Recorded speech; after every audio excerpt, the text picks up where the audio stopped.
Takot ako sa pinanood ko kanina. Alam mo yung dating movie na Halimaw sa Banga?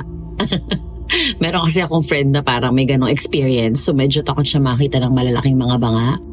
Pero hindi naman tungkol dun yung kwento natin. Mahilig lang talaga ako manood ng horror. Actually, yung kwento nga natin, maganda naman yung buod niya. Parang tinuturuan nga tayo na sa likod ng katatakutan, sa likod ng mga nangyayari sa buhay, lahat may mapupulot tayong aral. At yun ang dapat ninyong abangan. Kaya, gusto niyo bang simulan na natin ang kwento natin ngayon?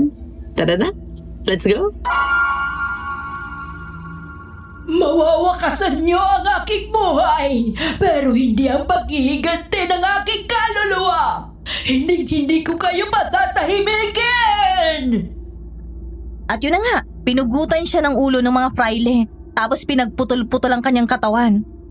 Ikinalat sa iba't ibang parte ng Pilipinas. Yung ulo niya, balita, ibinabad sa lagayan ng alak na siyang iniinuman ng mga fraile. Ate Mirna naman eh. Ayan, umiyak na tuloy si Edsel. Alam mo na nga ang dilim dito sa nilalakaran natin. At balitang may lumalabas na kung ano-ano dito eh. Tapos nakatikatihan mo pang ikwento yung bagay na yan. Tingnan mo, ikaw na babae ka. Kanina nung pinalayas ka ni Madam at tinawag ang kabit ni Sir, wala lang sa'yo. Pero affected much ka ngayon sa kwentong katatakutan ko. Ibang klase din naman ang priorities mo no? Yung matawag akong kabit, hindi magtatawag ng demonyo. Pero yung pagkakwento mo ng mga nakakatakot. Sabi ng matatanda, umaakit ng mga espiritu at mga hindi magandang elemento. Mamaya may sumulpot nga dito. Ay, naku! Mamamatay tayo nang wala pa. Ay, Jesus!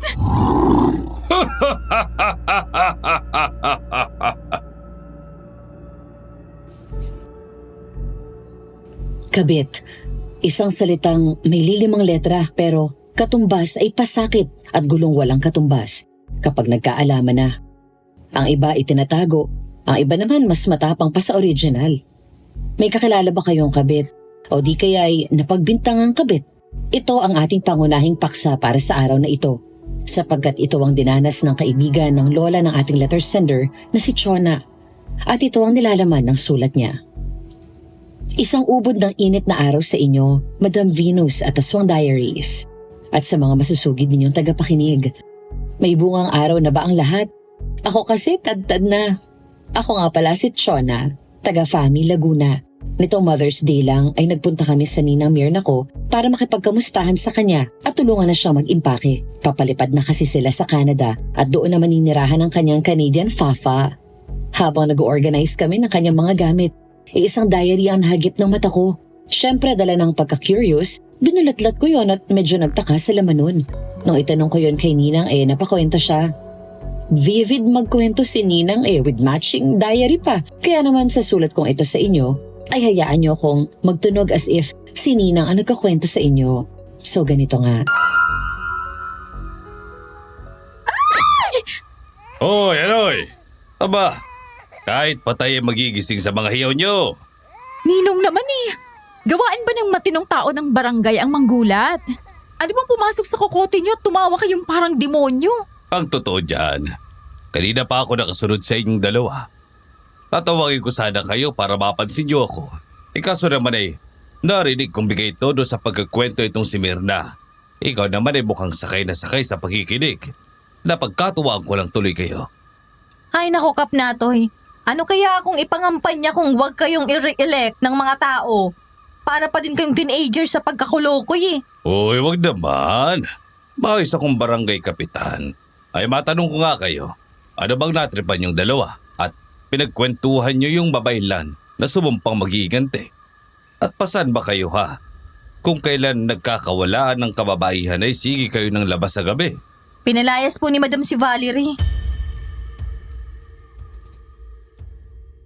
18 si Valerie nang mapalaya siya sa mansyon ng aming mga amo. Mula noon ay hindi na humupa ang chismis tungkol sa kanyang pagiging kabit ng amo naming lalaki. Lalong nangati ang dila ng mga chismosa sa paligid. At kahit pa 15 taon na ang lumipas, laman pa rin si Valerie ng usapan. Kagaya na lang ng hapong yon ng taong 2010. Valerie, nagkayayaan... Ay, Manang Valerie, sila naman ang lakad mo. Ano't nagmamadali ka? Para ka namang hinahabol ng demonyo. Mag-aayos pa ako ng lamesa kung papatungan ng paninda ko eh. May nag-away na nga lasing kagabi. Panay ang pulot ng kung ano-anong pwedeng iwas-iwas. Nadamay ang lamesa ko. Diyos ko, hindi ka pa ba napapagod? Abay, halos sambutin mo na lahat ng trabaho dito sa munisipyo. Tapos kumakahid ka pa din sa gabi. Ganun ba kahirap ang kalagayan niyo mag-ina? Ikaus na talaga? Kailangan eh. Alam mo namang may sakit si Edsel. Kapag tumigil ako sa pagsisikap, sa kangkungan kami pupulutin. Dahil 15 taon ka ng ganyan. Di ka pa ba napapagod na maging soloista? Maging matalino ka.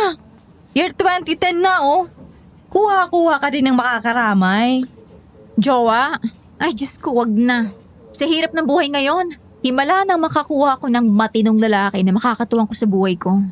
Baka makakuha pa ako ng batong ipupukpok ko sa ulo ko. Ah, ganon. Tawagan ng ama yung nakabuntis sa kanya. Eh, di kayong gumawa nun. Palibasa mga umaasa lang kayo sa mga lalaki ninyo. Uy, Ate Mirna, tama na yan. Ang tama na. Kaya ang nilakas ng loob ng mga gagang yan na pagchismisan ka. Kasi ayaw mong lumaban. At kayo saka na kayo magmalaki sa amin kapag hindi na ninyo kailangan ng mga sugar daddy para mabuhay na maayos. Ay, galit na galit. Gustong manakit? Ge! Sugo dito sa desk ko. At nang mapagbuhol-buhol ko yung mga book nyo sa itaas at sa ibaba. Lapit! 1995, nung mapalaya sa bahay ng mga amo namin si Valerie. Dala ng awa ay sumama ako sa kanyang pag-alis sa magarang bahay ng amo namin. Mula noon ay nasaksihan ko na kung paano alipustahin at pag-usapan ng mga taga-baryo namin ang kaibigan ko. Salot, Kabit, Querida, Kulasisi, Makati, Dalagang Ina. Ilan lang yan sa mga bansag na natanggap ng kaibigan ko mula sa mga taong wala namang alam sa tunay na istorya nilang mag-ina. Kayang lunukin yun lahat ni Valerie. Pero bigla siyang nagiging tigre kapag naririnig niya ang salitang bastardo at putok sa buho. Ay naku, anumang awat walang epekto. Talagang kalbo at bugbog ang mahuhuli niyang nagsalita ng ganon tungkol sa anak niyang si Edsel. Dahil ayon sa kanya, hindi putok sa buho ang anak niya. Dahil may nanay. At siya yun. Ano Suko na agad kayo? Kala nyo kaya nyo ako? Bukas ulit Paganahin niyo yung makakatin yung dila para putulin ko na yan at gawing lengua estofada. Pinatulan mo talaga eh. Hindi ka na nasanay. 15 years na nilang gawain yun. Yun na nga, Valerie.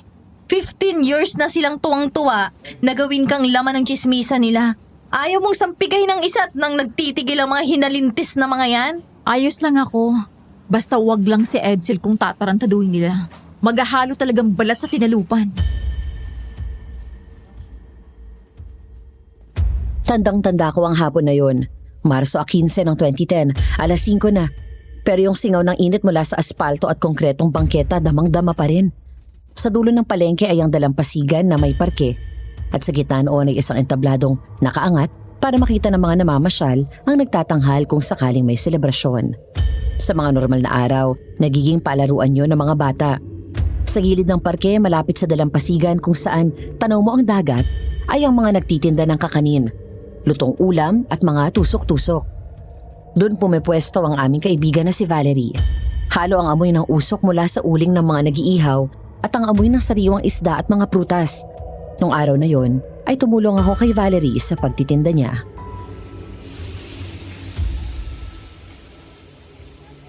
Isaw kay Rian! Just lang isang stick! May kwek-kwek din ako, 10 isang stick yung pugo. 5 itlog na yon.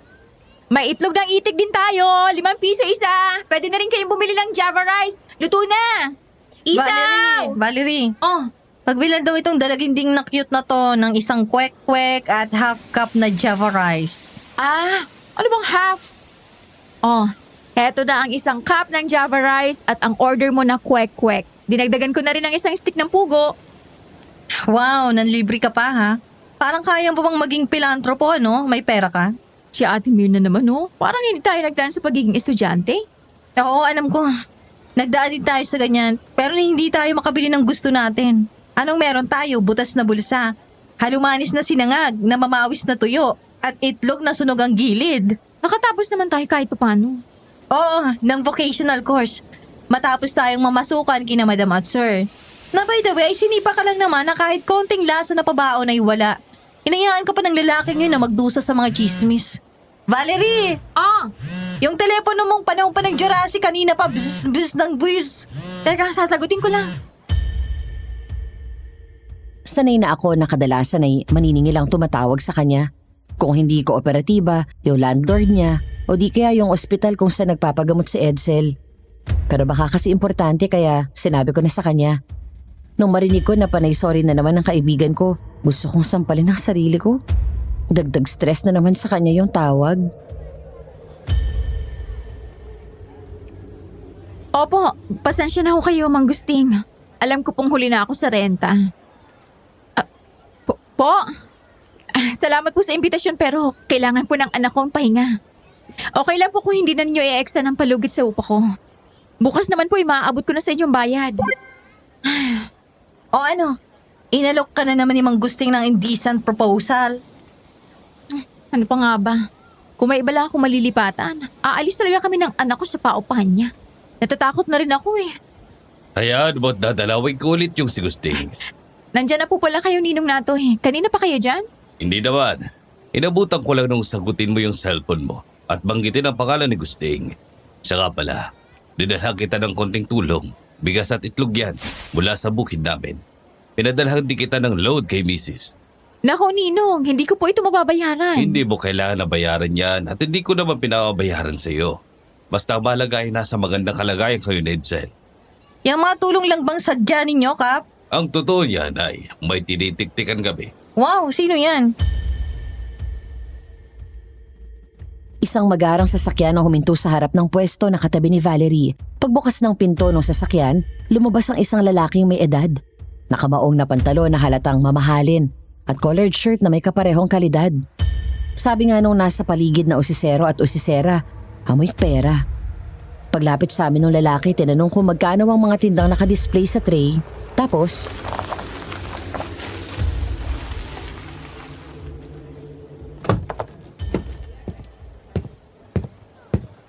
Sige na, papakyawin na namin lahat. Ang lahat ng paninda mo, papakyawin na namin. Pakikwenta na lang lahat. Ay, panalo si Chayong. Paldo na sa benta, may pogi pang bumaba sa chekot. Tingnan nyo oh, panay ng kiwal ng balakang. Naku, para ng kitikitang higad sa pagkakilig.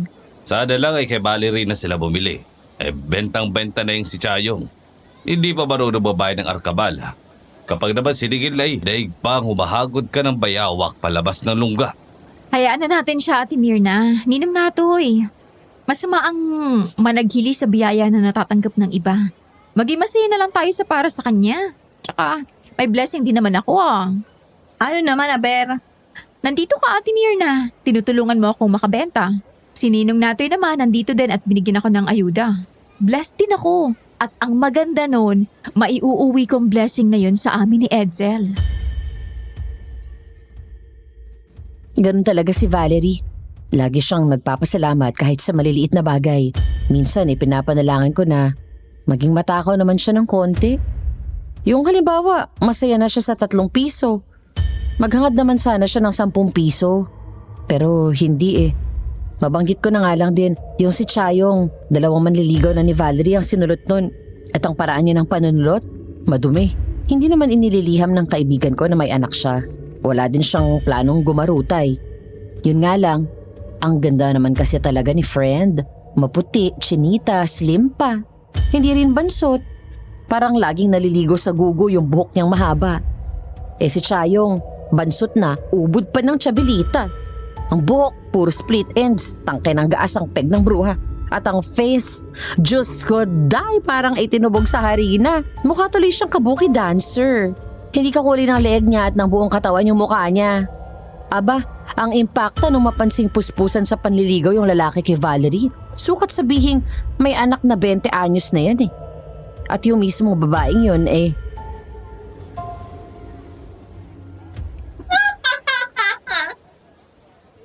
Diyos ko po, umagikik pa. Nakakainita sa tengang boses ng talandi. Oy, Ate Mirna, baka marinig ka. Away yan. Gusto ko yun para ma-aksyon. At nang mabigyan ko ng nakakagising na uppercut ang babaeng yan. Gusto ko na yung sinasabi mo, Mirna. Pero hindi tama ang maghangad ng karasan. Excuse me, Ano po yon? nagtitinda ka ba sa umaga? Pinapatanong kasi ng boss ko. Kapag weak, Hindi. Kung ano ba na balak yung bilhin sa kanya, ay sa iba na lang. Manahimik ka nga, Chayong. Sinulot mo na nga mga manliligaw ni Valerie. Pati ba naman customer gusto mo pang agawin? Pinakyaw na nga ang tinda mo, wag mo nang sakrehin. Siya nga naman, Chayong. Konting respeto. Wala naman na sa pwesto mo itong bumibili at hindi ikaw ang kausap. Respeto lang At sa iyo, Amang, pasensya na pero pahingan itong tinatanong mo ang Sabado't Linggo. Ganun po ba? Pasensya na kung ganon. Sige, Miss. Oy, Chayong, wag ka na nga sumasabat kung hindi ka kausap. Hindi pa siya misis. Very much single and ready to mingle. Ikaw, single ka pa ba? Ako, single pa and looking. Isang poging lalaki na may magandang tindig ang sumingit sa usapan. At ang boses, wow! Kikiligin ang lahat ng himaymay ng pagkatao mo, promise! Pang toothpaste commercial pa ang ngiti. Kahit ako pinanlambutan ng tuhod. Yun nga lang, as expected, no effect siya kay Valerie, lalo na kay Kapitan Natoy. Mukhang nakita ko na siya. At Valerie ang pangalan niya base sa pagkakarinig ko. kaso ang Valerie na narinig mo ay hindi interesado, lalong hindi naghahanap. Pwede ko naman sigurong trabahuin yun. Handa akong ligawan siya. Baka sigit na ako Pero kung magpapakasaya ka sa mga babae namin dito sa baryo, doon na labang sa mga handang makipaglaro sa iyo. Hindi po ako nakikipaglaro. Huwag mo kong paikutan na lalaki ka Baka akala mo hindi ko alam ang karakas mo. Madalas ka naming makita.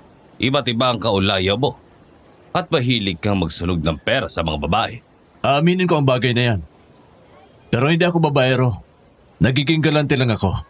Pwes, malalaman mong hindi lang pagkagalante at pagsusunog ng pera ang katumbas ng mga kababaihan dito.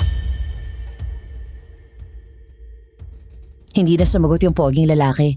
Tinawanan lang niya ng bahagya ang mga salita ni Kapitan Natoy. Pagkatapos ay nagpaalam na siya. Nung makasakay siya ng kotse at tuluyang makalayo, si Kapitan Natoy naman ang hinarap namin ni Valerie. Di kasi ugali ng ninong niya ang maging magaspang ang ugali. Lalong hindi niya gawain ang sumingit sa usapan ng iba. Ninong, may problema po ba? Ang totoo niyan, Valerie, ay nag-iikot kami ng mga tanod para balaan ang mga kababaihan ng ating baryo. Naalala niyo ba noong 1995? Yung taong napalaya si Valerie? Hindi ba't nagkakawalaan din ang mga kababaihan nun? 3 sa ating mga kababaryo ang naglaho at hindi na nabigyang linaw. Hanggang sa naging cold case na lang ang tawag ng mga nag-imbestiga. Sinasabi niyo bang naulit na naman yon? Hindi pa kami sigurado, pero may 2 nang nawawala. Pinaghihinalaan ba ninyo yung lalaking bumili kay Chayong? At yung amo niyang lumapit pa dito? Pinag-iingat ko lang kayo. Alam niyo naman itong baryo natin, hindi nawawalan ng mga dayo. Kahit sino ay maaaring maging salarin, kaya mag-ingat kayo. Ilang sandali pang nanatili si Kapitan Natoy. Tapos ay iniwan na niya kami nung daanan siya ng mga tanod at sabihing magro-ronda na. Bandang 8:00 ay nagligpit na kami ni Valerie. Doon ko napansin na parang may nakatingin sa amin. Iginala ko ang paningin ko sa paligid. Wala akong ibang nakita kundi dagat, mga sasakyan at mga taong nagpaparuot pa rito sa dalampasigan. Hanggang sa namataan ko ang isang lalaking pogi, matangkad at may magandang pangangatawan. Nasa may likod lang siya ng puno ng niyog at nakatingin sa amin. Nung magtama ang aming mga mata, parang may kung anong mainit na tumawid sa dibdib ko. Tapos parang nabato-balani ako na hindi makaiwas ng tingin. Hanggang sa nagulat na lang ako nung maramdaman kong kinalabit ako ni Valerie. Ay, bakit? Kanina pa kita tinatawag. Sabi ko uwi na tayo. Wala na rin naman masyadong bumibili. Oo, sige, tayo na. Ano ba kasi meron sa puno ng nyug na yun? Kung makatitig ka, para ka na engkanto. Nakita ko kasi si Pogi. Nakatayo sa likod ng punong niyog. Nakatingin sa atin. Mukhang masamang tama sa'yo, Valerie. Pwede pa bang bumili? Ay, ayan na nga siya. Naku, kahit pa allergic sa kanya si Kapitan Natoy, boto ako sa kanya para kay Valerie. Feel kong may chemistry sila. Mas pogi si Fafa sa malapitan. Kinlig na naman tuloy ako. Sasagot sana ako ng oo na, pwede pa siyang bumili. Nang biglang sumagot si Valerie. Hindi na. Pauwi na rin kasi kami. Pero may baga pang ihawan mo. Mukhang madami pa ding uling. Ayaw mo yata akong pagbilhan? Hindi naman sa ganon. Nagkataon lang talaga na paalis na kami. Sige, next time na lang. Ako nga pala si Fidel. Ako si Mirna at itong maganda kong kaibigan na si Valerie. Sabi mo nga kanina alam mo na pero inulit ko lang. Bagay kayo, boto ako sa'yo. Sana lang ay boto din sa akin ang kaibigan mo. Kung okay lang sa'yo, Valerie, i-take home ko na yung mga natira mong paninda. Baka gusto mo na din siyang i-take home. Ate Mirna! Ang naging katapusan ay binenta na lang ni Valerie ang mga hilaw niyang paninda. Dahil ayon kay Fidel, may party sila at saktong marunong din siyang mag-ihaw. Nung makaalis siya, nawala na rin yung pagkagigiin ng pakiramdam ko. Parang bigla akong kumalma at nagbalik sa tamang isipan. Kumbaga sa lasing bigla akong nahulasan. Nakaramdam din ako ng hiya sa pinagsasabi ko nung nandun pa si Fidel. Bagay na laman ang isipan ko. Habang naglalakad kami pa uwi at binabaybay ang konkretong bangketa, napawang mga puno at talahib pa ang katabi na tanging mga barbed wire lang ang harang. Parang biglang tahimik mo naman, Ate Mirna. Boost na energy mo? Para akong lasing kanina, no? Medyo. Akala ko nga nakainom ka eh. Hindi ko nga din alam, Valerie. Para akong hilo na hindi ko maintindihan. Ibang klaseng dating ng lalaking yun. Sus! Nakakita ka lang ng pogi eh. Oo, pogi talaga siya. Pero ikaw ibang klase ka kanina. Hindi ka ba tinablan sa charm ng Fidel na yon? Napugian din naman ako sa kanya. Tsaka, ang bango pa. Ay oo, amoy datong ang fafa na yun. Sira, hindi yon. Oo, amoy pera nga siya pero amoy fresh. Kung tutuusin ay hapon na at ang banas pa. Pero siya, iba eh. Parang hindi pinapawisan. Type mo, no? Balato ko na sa'yo. Ako, matanda na ako para dyan, ate. May narinig kaming kaluskos sa damuhan sa kabilang panig ng bangketa na nahaharangan ng barbed wire. Sanay naman na kami na may mga nangunguha ng kamote at palaka sa gabi. Pero nung gabing yun, kakaiba ang dating ng kaluskos. May kung anong kilabot yung naramdaman ko sa braso ko. Tapos parang ewan pa yung amoy ng hangin. Amoy paa na may alipunga. Ang badot, grabe! Nang lingunin ko si Valerie ay nakatakip din ng isang kamay niya sa ilong niya. Ang bantot naman? Parang may namatay na kung ano. Nakakabaliktad ng sikmura. Ha? Ano to? Wallet, mukhang pang mayaman to Pulutin mo na bilis. Tingnan natin, baka may lamang datong niya. Wala siguro. Imposible namang may makalaglag ng wallet na maraming laman. Siyempre, kikipitin niya yun ng maigi. Wow! Makapal na bungkos ng pera ang nasa loob ng billfold wallet. Naging sinlaki ng platito ang mga mata namin. Napanganga kami sa pagkamangha. Minsan kaming nakakita at nakahawak ng ganun kakapal na pera. Kaya natumulong kami sa cashier ng munisipyo na nagbilang ng sweldo ng mga tauhan. Nag-umpisang demonyohin ang utak ko ng... May tao yata. Sa dilim na yan, nasa gitna pa talaga ng talahib. Valerie, lalong sumangsang yung bantot. Baka may tao nga dyan. Pero naglilibing ng kung ano. Ayoko madamay, manakbo na tayo. Ate Mirna, hindi naman yan yung iniisip ko eh, hindi ba? Imposible naman. Sana nga wag... ay! Tapahiyaw na lang kami sa takot ni Valerie nang umigpaw ang isang kakaibang nilalang mula sa talahiban. Para yung naglalakad na usok na may matutulis na kuko. Nakakasulasok yung bulok na amoy na sumisingaw mula sa katawan nun at nagbabagang pula ang mga mata. Sagad hanggang butong kilabot ang tumawid sa aking katawan nang pumalantik ang dila ng nilalang habang papalapit sa amin ni Valerie. Para yung isang bangungot na naglalakad. Naramdaman ko na lang na hinawakan ni Valerie ng mahigpit ang kamay ko. Sabay bulong ng, takbo tayo. Pero bago pa kami nakasibat ng takbo, may liwanag na suminag sa likod namin. Nang lumingon kami, nakita namin ang mobil ni na Kapitan Natoy. Valerie Mirna, ano't nandito pa kayo sa daan ay gabing-gabi na. Ninong, may kung anong nilalang na parang usok ang sumalubong sa amin eh. Nasaan? Doon ang galing sa may talahiban. Baka Saba, tingnan niyo ang talahiban. Mag-iingat kayo. Ano mang galugad ang ginawa ng mga tanod, wala silang nakitang nilalang. Pero may nakita silang bangkay ng babae. Hindi natukoy kung sino dahil bukod sa walang kahit anong palatandaan ng pagkakakilanlan, naging parang daing yun. As in, mummified. Hindi masyado yung pinagkaguluhan sa baryo namin dahil wala namang ibang nakaalam. Kumonta kagad ng kakilala niya si Cap. Kinabukasan maaga akong pumunta kay Valerie. Si Edsel na putlain ang sumalubong sa akin. Mano po Ninang Mirna? Pagbalain ka ng Diyos, Edsel. Saan ang mama mo? Edsel, anak! Sinong dumating?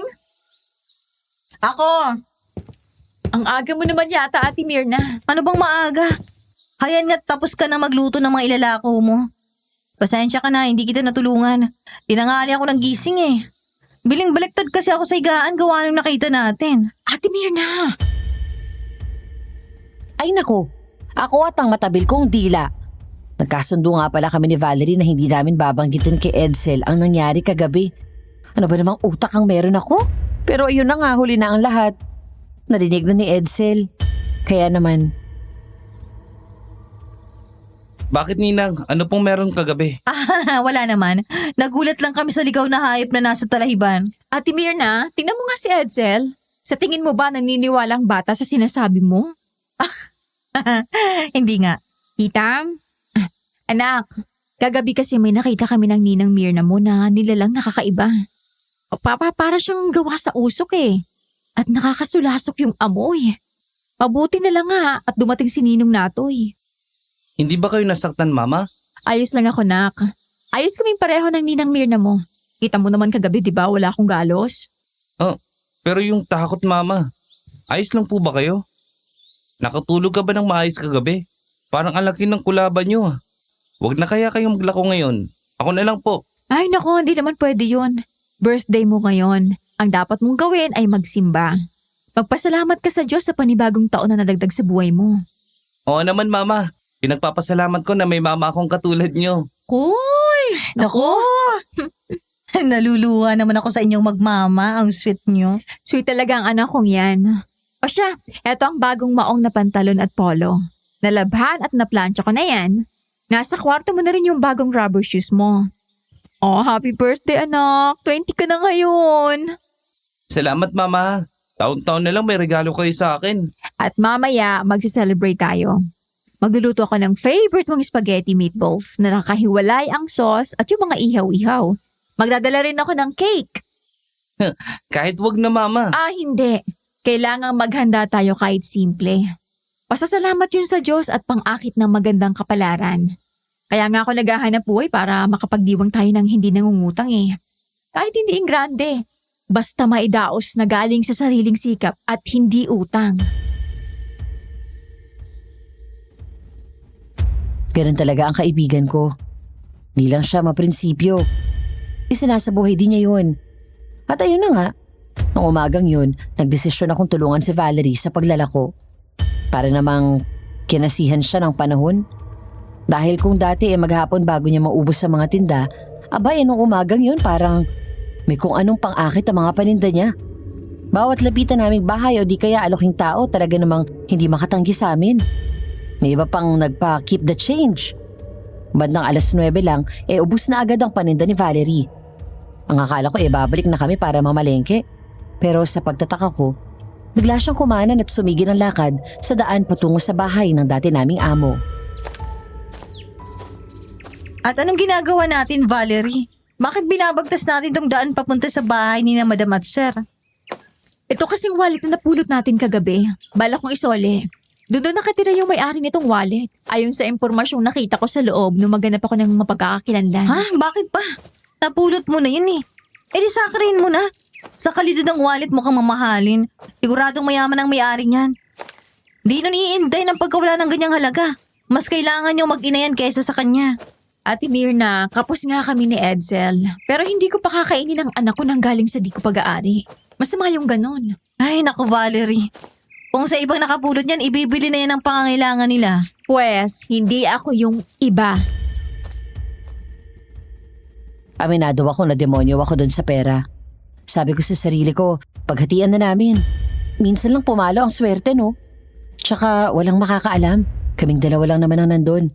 Pero itong si Valerie talagang ubod tigas ng prinsipyo.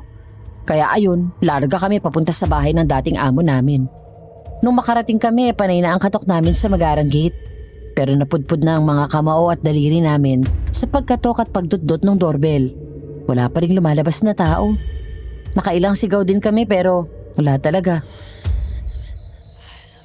Tayo na, Valerie, kinikilabutan ako dito. Parang bumubulong ang hangin. Si Ate Mirna, parang tangi. Puro kadahilan eh. Ayaw mo yata talagang isoli itong pera. Ang sa akin lang naman kasi, baka blessing na talaga sa'yo yan ng langit. Kita mo walang sumasagot sa atin. Tagal na natin kumakatukot sumisigaw, oh. Tara na kasi. Ipang-granadya na natin yan. Kung wala ngayon, di bukas. Babalik tayo hanggang sa makausap natin yung may-ari at maibalik natin to. Ay, naku, Nona. Ikaw na yung maprinsipyo. Tayo nang bumalik para makapamili tayo. Pakainin mo ako ng masarap mong meatballs spaghetti, ha? Sus Mariosep, ano ba yan? Tingkad na tingkad ng araw. Biglang kumulog. Naalala ko tuloy yung gabing pinalayas ka. Walang ibang nagtanggol sa akin nun, ate. Ikaw lang. Mas pinili mong mawala ng trabaho kaysa pabayaan ako mag-isang umalis sa gitna ng gabi. Natural. Alam nga naman pabayaan kitang maglakad sa dilim. Kadalaga mong tao, may dala ka pang sanggol. Mamaya mapagsamantalan ka pa ng kung sinong manyak. Kaya alam mo, todo-todo talagang pasasalamat ko sa iyo eh. Sino kaya mga magulang ni Edsel, ano? 15 years ago napalayas ang kaibigan kong si Valerie. 18 years old siya noon. Isang maulang gabi, nakarinig kami ng iyak ng bata sa likod bahay. Pagkita namin, isang bata. Nasa tansya namin edad 5 years old. Basa ng ulan, nahabag si Valerie. Dahil siya at ang kanyang mga kapatid ay biktima ng pang-aabandona ng kanyang mga magulang. Yung basta na lang iniwan kung saan. Si Valerie sa bus, yung 4 niyang kapatid sa parke, sa palengke, yung 2 pinakabata sa mga bahay ng kung sino. Ang birthday ni Edsel ay ang gabing napulot siya ni Valerie. At ang pangalang Edsel na ang ibig sabihin ay noble and bright ang piniling ipangalan sa kanya ni Valerie. Sa pagkakaalala namin ng gabing yon, kasabay ng aking tanong, matigas ang naging boses ni Valerie nang magsalita siya. Kung katulad lang din ng magulang namin ang mga magulang ni Edsel, mas mabuti pang manatili na lang siya na nanay lang ang meron. At ako yun. Anong klase magulang yun? Kayang iwan ang anak niya? Tulad ng magulang mo. Alam mo, wala na akong ganyan. Mula nung 7 taong gulang ako at iwanan nila ako sa bus. Tama ka nga naman. Kung bakit kasi may mga magulang na mag-aanak ng marami tapos kapag hindi na kaya ang responsibilidad, ay itatapon na parang mga kuting ang anak. Hindi man ako ang nanganak kay Edsel. Sa puso ko, anak ko siya. At gagawin kong lahat para mabigyan siya ng magandang buhay. Ay, tama na nga ang mabigat na usapan. Dapat masaya tayo dahil birthday ng anak ko. Pero paano magsasaya? Pagbaba namin mula sa burol ay sinalubong na agad kami ng masamang balita. Natagpuan si Edsel sa labas ng simbahan na walang malay at may balingoy-ngoy. Ayon sa mga nakakita may lalaking may magarang sasakyan ang nakakita sa anak ni Valerie at isinugod yun sa pampublikong ospital ng bayan. Bandang 10:00 nang makarating kami sa ospital. Pagdating namin doon, Doon tayo sa information. Good morning po. Saan po din nila yung nakitang nahimatay sa simbahan? Excuse me, miss? Ako ay nakapulot doon sa walang malay na may nosebleed. Fidel? Valerie, kapatid mo ba yung lalaking dinala ko dito? Anak ko. at nakita ko na ulit ang dismaya sa mukha ng isa pang lalaki. Di ba sinabi ko naman, maganda ang kaibigan ko. Kahit sinong adan magugustuhan siya. Pero sa tuwing may lalaking lalapit sa kanya para manligaw at nalamang may anak na siya, ayun, parang unti-unting idinodrawing yung salitang dismaya sa mukha. Tama pala ang balibalita. Ganun na nga. Nasaan ang anak ko? Nasa kwarto niya. Tinitingnan na din siya ng doktor. Tara, sasamahan ko na kayo. Salamat sa pagmamalasakit mo. Pero ipapalipat kong anak ko sa ward. Wala akong ipang tutusto sa private room. Anong nakakatawa? Yung anak mo kasi, ganyan-ganyan nung magkamalay. Nung malamang nasa ospital siya, ang gusto na yung magpalipat sa ward. Ayaw na niya makabigat sa mama niya dahil mahal ang private room. Natahimik lang siya nung sabihin kong sagot ko lahat. Salamat sa pagbibigay ng assurance sa anak ko. Pero hindi mo naman kailangan gawin yon. Yung natulungan mo siya at nadala sa ospital, napakalaking tulong na. Pero hindi ganon kasimple ang sumalubong sa aming problema. Dahil nakausapin ng doktor si Valerie tungkol sa lagay ni Edsel, ay nalaman niyang may sakit sa dugo ang anak niya. Malaki ang kakailanganing halaga para sa gamutan. Panay ang iyak ni Valerie sa loob ng ospital. Nang kumalma siya, saka nagsalita si Fidel. Valerie, may iba ka bang malalapitan para sa gamutan ni Edsel? Wala. Pero gagawan ko ng paraan. Paano? Pararamihin mo ang sarili mo na parang gremlin? Magiging starfish ka, mangungutang? Kahit pa ibenta mo yung lamang loob mo sa mayayaman, hindi yan sasapat. Maglalaw na ko. Lalo kang lulubog sa ganun. Parang buhay ang pagpapatubo ng mga yon. Saan ako susuling? Hindi kayo nakakatulong na dalawa. Lahat na lang nang sabihin ko mali, hindi sapat. Nag-iisip na ako ng paraan. Eh kung magdodobling trabaho ka lang din, bakit hindi pa sa akin? Ano? Maging girlfriend kita. At ipararanas ko sa'yo ang buhay na sa panaginip mo ng matata mo. Natural, itong si Valerie na maprinsipyo, tumanggi. Di naman pinanganak sa mula ang kaibigan ko. 33 na siya at hindi siya yung tipong kakagat na lang basta sa oportunidad. Pero itong si Fafa Foggy Fidel, wala rin sa bokabularyo ang hindi nasagot. Kaya naman, hindi niya tinantanan si Valerie. Hatid sundo sa bahay at ospital. Kahit sa trabaho at sa pwesto niya sa may dalampasigan, nakabuntot sa kanya ang poging Fafa Ball. Naging madalas din ang pagdalaw ng lalaki sa bahay nila nang makalabas si Edsel sa ospital at kinasundo niya yon na para bang barkada. Kaya naman isang hapon, habang naghihintay si Valerie ng customer, ganito ang naging takbo ng usapan nila. Ayon sa pagkukwento sa akin ng best friend kumare ko.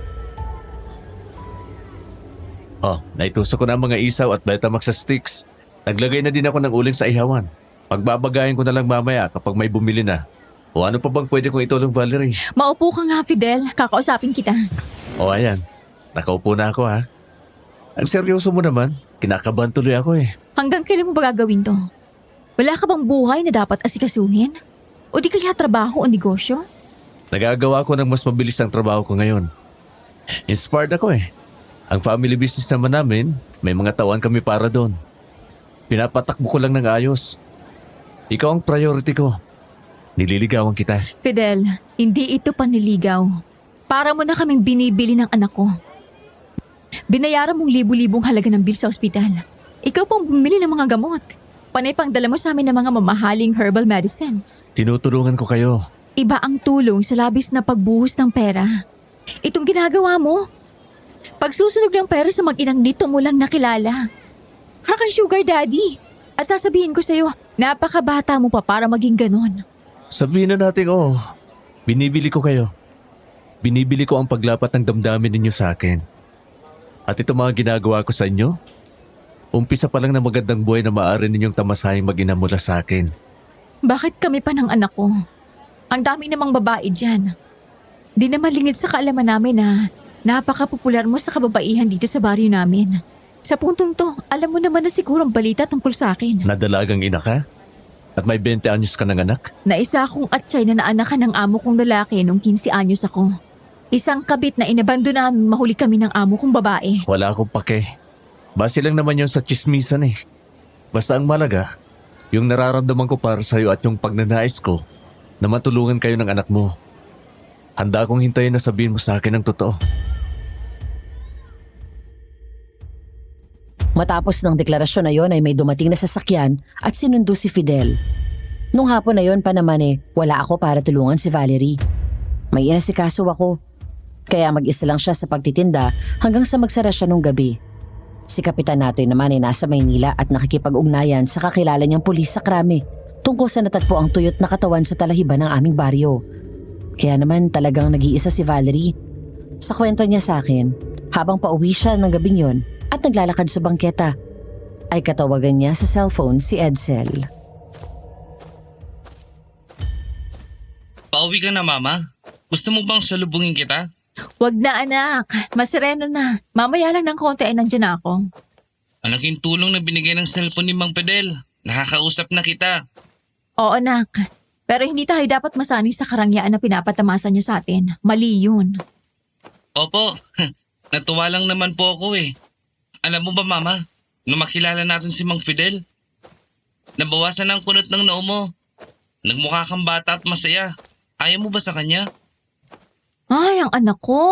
Kumakatanong parang gusto mo siya maging parte ng pamilya natin.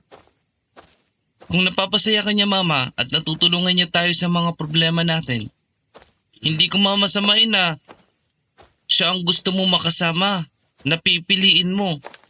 Mukhang okay naman siya maging tatay ko eh. Basta wag ka lang niyang paiyakin. Magkita na lang tayo sa bahay. Babay na naglalakad ako. Naku, may aso na naman yatang nakawala. Nung isang araw lang may nabiktima eh. Ang kukulit naman kasi ng mga may-ari ng aso. Kung mag-aalaga ka, dapat responsable ka. Gay, lapit! Babarimbawin ko yung ulo mo. Uuwi ka sa amo mo na basag ang bungo. Ano kayang uri ng aso yung umigpaw sa damuhan? Pero bago natin alamin yan, ay nais naming ipaabot sa inyo ang aming taus-pusong pasasalamat sa inyong pagsuporta sa Aswang Diaries. Kung di dahil sa inyong pagsubaybay, wala kami dito. Ganon din sa aming mga letter senders na patuloy na nagpapadala ng kanilang liham tungkol sa kanilang mga karanasan na may kinalaman sa aswang. Pangakong ang inyong pagtitiwala sa amin ay aming tutumbasan ng maayos na pagsasadula ng inyong kwento upang di lang makapaghatid ng istorya sa aming mga taga-subaybay, kundi maipaabot din sa kanila ang mensahe na nais niyong ipahatid. Sa aming mga shoutout senders, maraming salamat po. Nakakataba ng puso ang inyong mga suporta.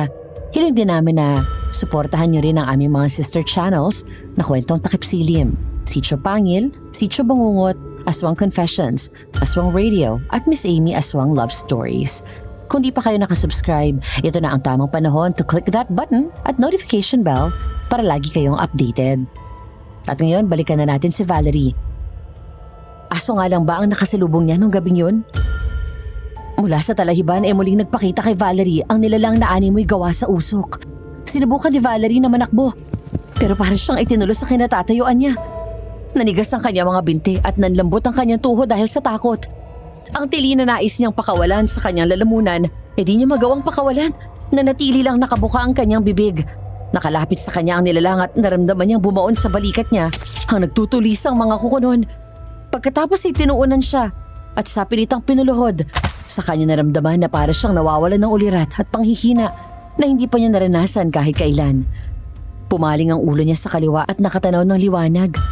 Kasunod ang parang umaalingaw-ngaw na pagtawag ng kanyang pangalan. Valerie! Bitawan mo siya, Limaw! Hindi mo ako matatakot. Layon mo siya sa amin! Fidel! Lumayo na ng tuluyan ang nilalang na umatake kay Valerie nung bumaba mula sa sasakyan ang isang may edad na lalaki. Sa nanlalabong ulirat ni Valerie ay naramdaman niyang may pumangko sa kanya. Naamoy din niya ng bahagyaang pabangong naging madalas na parte ng kanyang buhay nito mga nakaraang araw. Nang magkamali siya, ay sanalubong siya ng pamilyar na kisame na dati niyang nililinisan. Yun ay walang iba, kundi ang sala ng mansyon kung saan nakatira ang aming mga dating naging amo. Napabalik ko siya ng bangon at nalingunan ng isang may edad na babae na nakatingin sa kanya. Kumusta ka? May masakit ba sa'yo? Wala naman po, medyo nahihilo lang. Mabuti kung ganon. Mawalang galang na po, pero sino ho kayo? Ako si Soledad. Ako ang may-ari ng bahay na ito. Pagkarinig ng pangalan ng kaharap niya ay napakunot noo si Valerie. Saan nga ba niya narinig ang pangalan yun? Dali-dali niya hinalungkat ang kanyang mga bag at nakita niyang nasa tabi niya sa sofa at kinuha ang wallet na napulot doon. Magalang niyang inilahad yon sa may edad na babae. Aba, sa akin to. Ilang araw ko na itong hinahanap. Matagal ko na rin po kayong hinahanap para isoli yan sa inyo. Pasensya na po, binulatlat ko yan para malaman kung sinong may-ari at taga saan. Pero wala po akong kinuha dyan, sumpaman. Naniniwala ako sa iyo, Iha. Marunong akong kumilatis ng hilatsan ng mukha ng tao. At sa tingin ko ay Mapagkakatiwalaan ka. Mukhang hindi ka din sinungaling. Gising ka na pala, Valerie. Valerie, siya ba yung madalas na ikinikwento mo sa akin, Fidel? Oo, siya yon. Siya nga pala, Valerie. Siya ang mama ko. Pasimpleng nag-obserba si Valerie at agad niyang napansin na hindi magkamukha si Fidel at ang mama niyang si Soledad. Pero parehas silang amoy pera. Kita sa paraan ng galaw at pananalita nila na nakaaangat sila sa buhay kumpara sa karaniwang tao. Nasa gitna ng pasimpleng pagmamasid si Valerie nang dumating kami ni Edsel. Ibinasundo kasi ni Fidel ang bata sa kanyang tauhan na si Mang Anton. Mag-aalaga yung anak ko, kaya pinuntahan ako at pinasama sa kanya. Mama, Edsel, anong ginagawa mo rito? Nandito din ako, pinasama ako ni Edsel. Ipinasundo ko siya kay Mang Anton. Baka kasi mag-alala siya kung bakit ang tagal mo makauwi. Mama, ano nangyari? Bakit ako pinasunod ni Tito Fidel kay Mang Anton? Ikinuwento nila sa amin ang nangyari. Namuntikan nang maging hapunan si Valerie nung nilalang nagawa sa usok. Nakaramdam ako ng takot, pero si Edsel nakaramdam ng galit na muntik nang mapahamak ang mama niya. Mama, pumayag ka nang ihatid sundo kita. Mabuti naman na pakiramdam ko eh. Laking tulong ng mga herbal drinks na bigay ni Tito Fidel. Baka kasi kung anong impeksyon ang makuha mo, anak. Magmamask po ako. Magsusombrero din ako sa gabi. Di pwedeng laging ganito. Pangalawang beses na eh. Buti nung una kasama mo si Ninang Mirna. Ngayon, nag-iisa ka. Paano na lang kung di ka nailigtas ni Tito Fidel? Okay. Huwag ka na magalit. Baka mapano ka niyan eh. Okay lang ako, nak. Salamat tayo at hindi ako napahamak.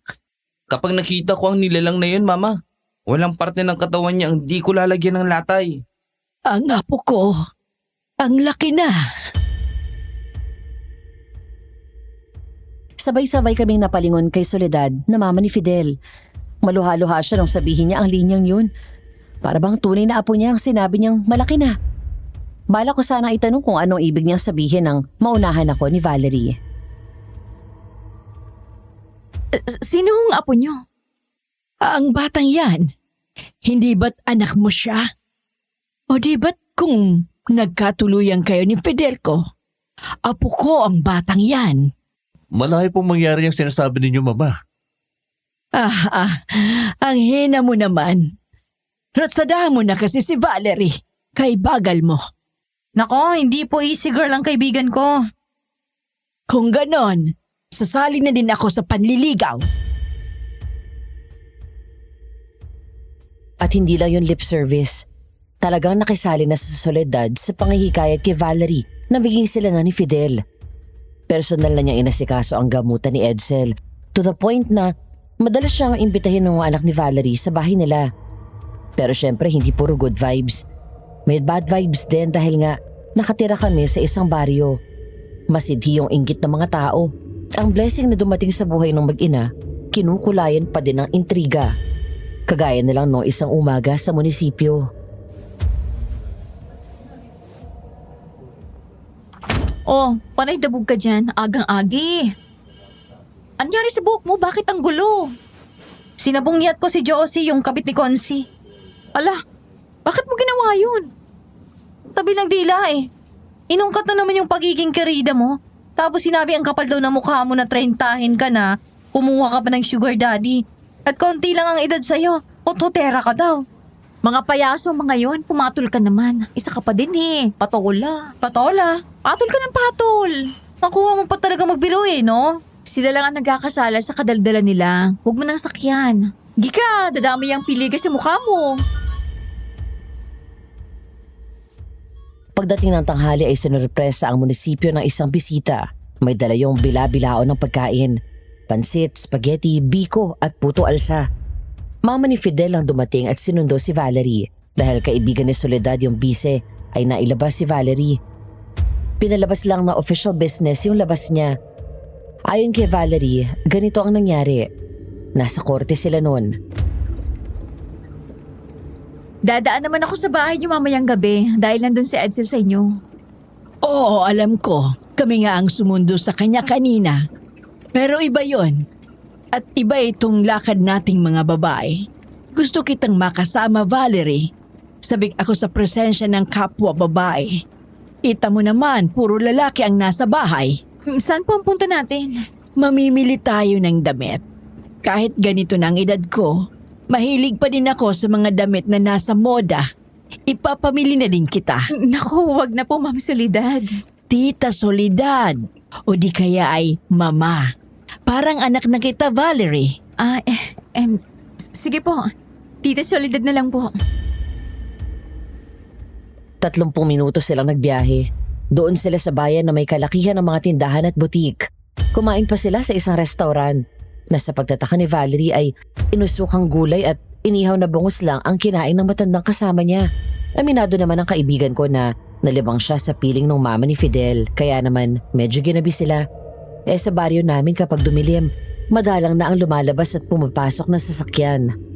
Dahil pinagkakatakutan yung maliit at makipot na parang tunnel na nasa ilalim ng main road. At yung tunnel na yon ang madadaanan bago ka makapasok at makalabas ng baryo namin. Anton, i-bright mo yung headlights natin. Napakadilim ng tunnel na yan. Opo, Mama. Valerie Iha, hindi ba't clerk ka ng munisipyo?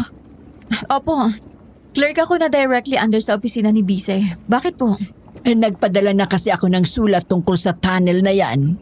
Kako ay baka magawa ng paraan na lumiwanag o di kaya ay mapalawakan o tibagin na ng tuluyan. Handa naman akong magbigay ng karampatang halaga. Nakakatakot kasi. Baka po sa table ng ibang clerk pumatak. Hayaan niyo po't ipa-follow up ko bukas. Walang ano-ano'y sumagitsit ang brake ng kotse at muntik nang mangudngod sa sandali ng upuan sa harapan ng sasakyan sina Valerie at Soledad. Kasunod na yung biglang pagkamatay ng makina at ng headlights. Tanging ang pagdaan ng mga sasakyan sa ibabaw ang dinig at yung tigatik ng tubig sa tagiliran ng tunnel. Anton, anong nangyari? Bakit tayo biglang huminto? Bigla pong nabatay ang makina, Mama. Babalag po ako saglit. Titignan ko lang po ang makina. Pagkadilim naman din ni Valerie, makisuyo nga ako sa iyo, Iha, na kapain mo ang ilaw ng kotse. Parang hindi ako makahinga. Ayaw pong sumindi. Hay nako, ano na kayang nangyari din sa sasakyan ko? Kumataw sa kotse ang walang malay na si Mang Anton. Kasunod ng biglang pagbukas ng pinto sa tabi ni Soledad. Humagis ang may edad na babae palabas. Ilang sandali pa lang ay napuno ng nakakasulasok na amoy ang sasakyan. Kasunod ang pagsungaw ng figura ng nilalang na animoy gawa sa usok. Bumaha ang amoy ng nabubulok na karne sa paligid. Nagsimulang magluha ang mga mata ni Valerie. Dahil sa pagpigil na masuka, sinubukan niyang buksan ang pinto sa tabi niya. Pero anumang pilit at pagbunggo niya ay hindi yun naibo. Nakalapit ang nilalang sa kanya. Nakapa niya ang maliit na balot ng asin sa bag niya at isinabo yun sa nilalang. Tinamaan yun sa kaliwang bahagi ng mukha pero hindi nun ininda. Umigpaw lang ang dalawang kamay noon na may nagtutulisang kuko.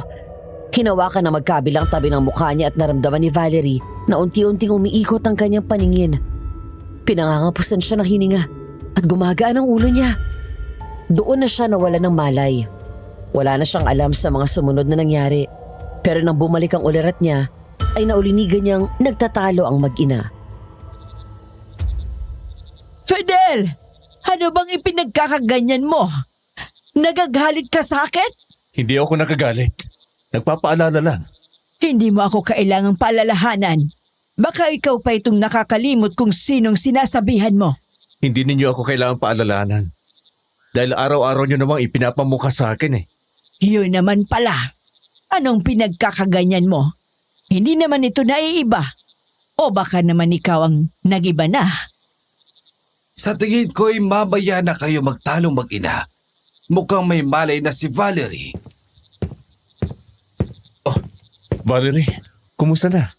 May masakit ba sa'yo? Iha, kaya mo bang bumangon? Anong pakiramdam mo?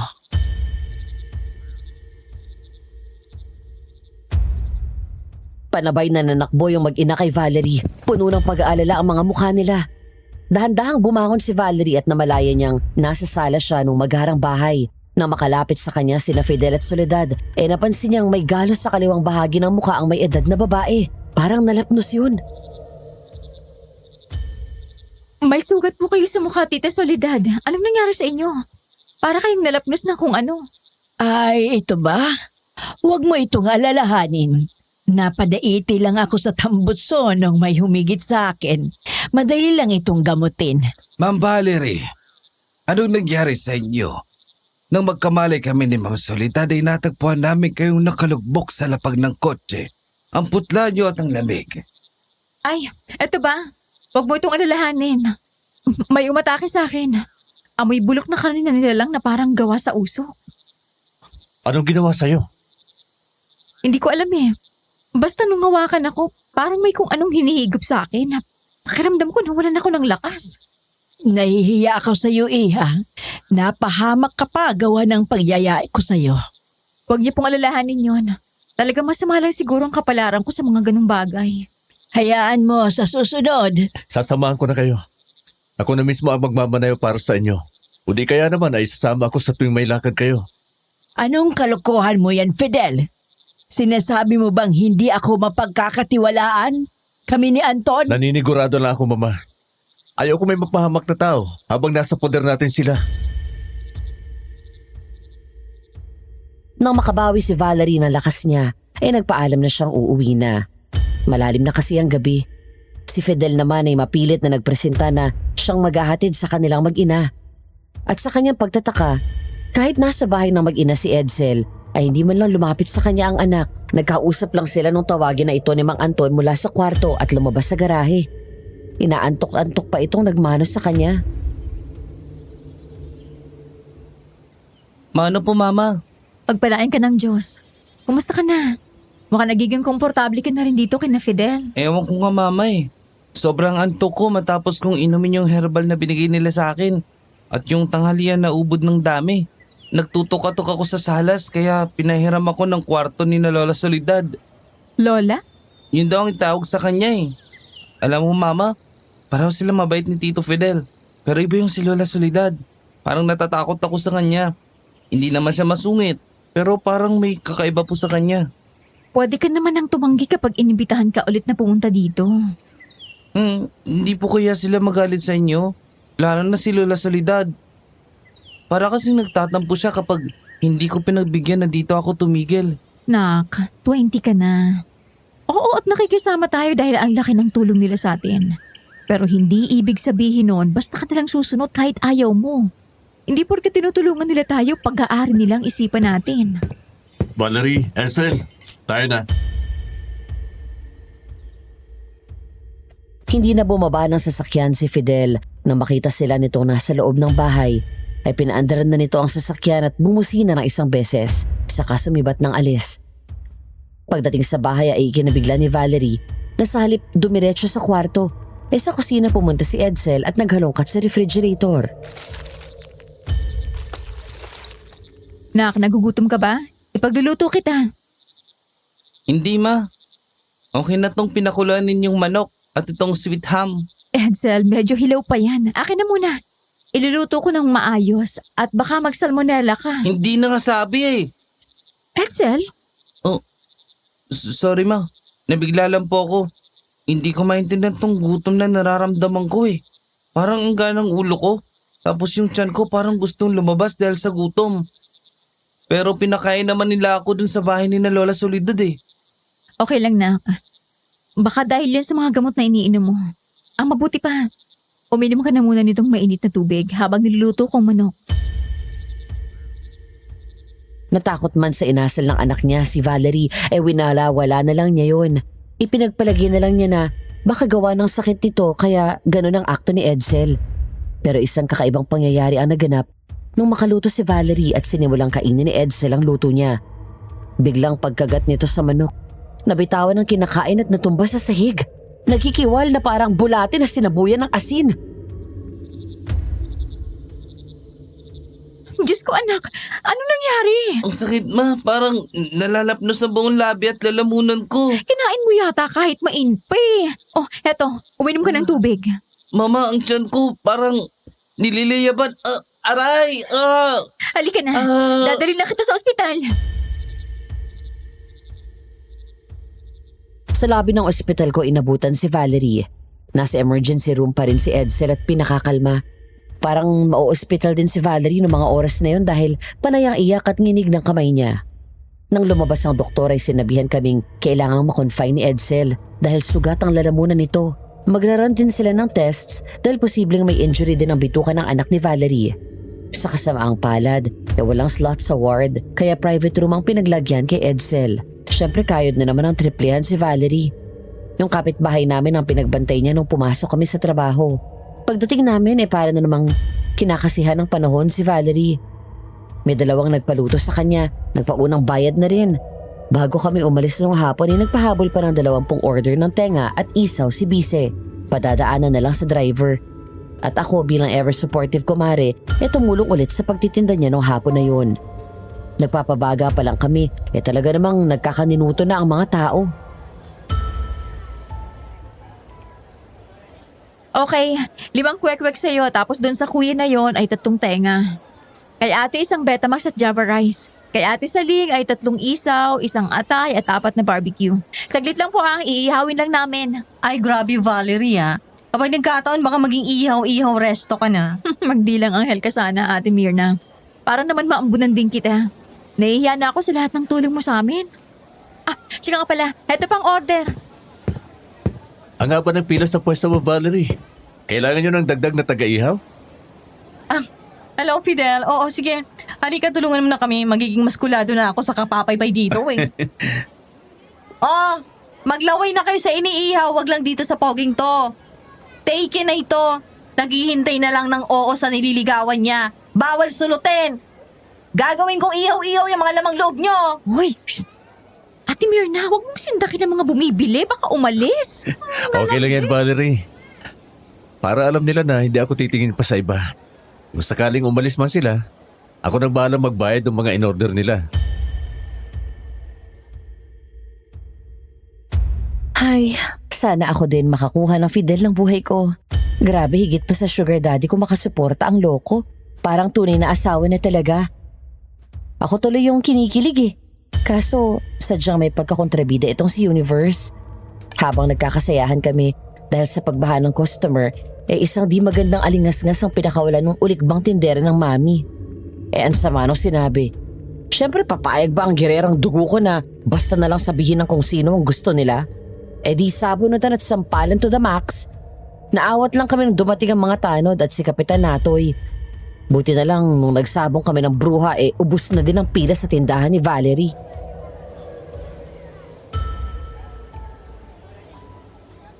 Mirna, manong bawas-bawasan mo yung pagiging tigre mo. Kawawa sila rin sa'yo. Pagana ang mukha ay pinakain mo pa ng uling. Grabe ka. Mahigit na pakiusapan namin huwag nang maningin ng danyos. Sisingilin ko din siya. Bagong ribandang buko ginanot niya. Napanot nga yata ako. May makalmot pa ako sa braso Paano kung ma-impeksyon nito? Pananagutan ba niyang gamutan? Ako nang bahala sa pa-check up mo. At pa-anti-tetanus mo, Mirna.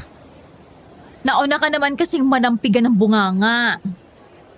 At wala akong pinagsisisihan sa ginawa ko, impacta siya. Kaya daw nawala si Chayong, Rita at Sabel, ay sinindak mo daw. Ikaw daw yung aswang na nababalitaan kumakalat sa baryo natin. Kung ako yung aswang, uunahin ko talaga sila.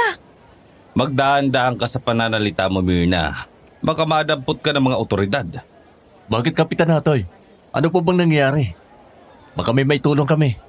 Hindi ako pwede maglabas ng impormasyon kaya limitado lang maibibigay ko sa inyo.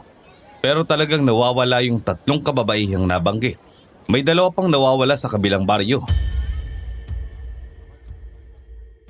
At ang naturang nawawalang 2 pa sa kabilang baryo, mga dati naming nakasama bilang kasambahay nung namamasukan pa kami.